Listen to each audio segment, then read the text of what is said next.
Welcome to the Korea Daily Briefing for August 20th, 2026. Let's get into the top stories making headlines today. South Korea's stock market staged a dramatic comeback today, with the KOSPI surging 5.89% to close at 6,852.58 points.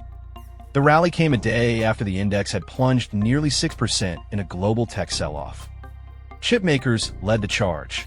SK hynix jumped as much as 12.8% after unveiling a record 40 trillion won share buyback and cancellation program, the largest ever by Korean-listed company. Samsung Electronics soared over 9% on reports it is preparing its own landmark shareholder return package worth more than 100 trillion won, or roughly $72 billion.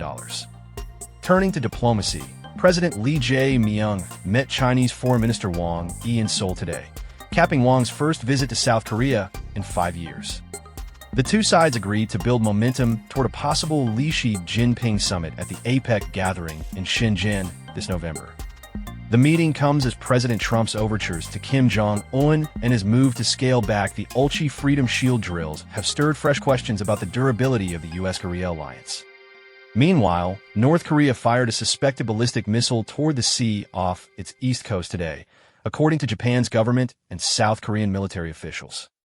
The launch came just one day after Seoul and Washington confirmed they were cutting the Ulchi Freedom Shield exercises short. Kim Jong-un's sister, Yo Jong, dismissed the drill reduction as insufficient, saying the exercise's provocative nature hadn't changed despite their shorter duration.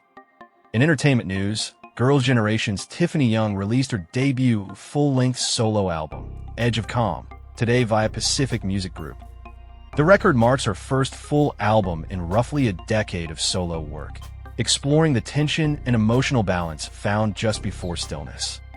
Young will support the release with an Asia tour kicking off next month in Hong Kong, before wrapping with a homecoming show in Seoul in December. And finally, weather officials are tracking Typhoon Saudel, the 18th storm of the season, as it churns roughly 780 kilometers southeast of Guam and rapidly intensifies. A weakening high-pressure system that has shielded the peninsula all summer means Korea could finally be in the storm's path, after 12 earlier typhoons bypassed the country entirely. That's all for today's Korea Daily Briefing. Thank you for watching.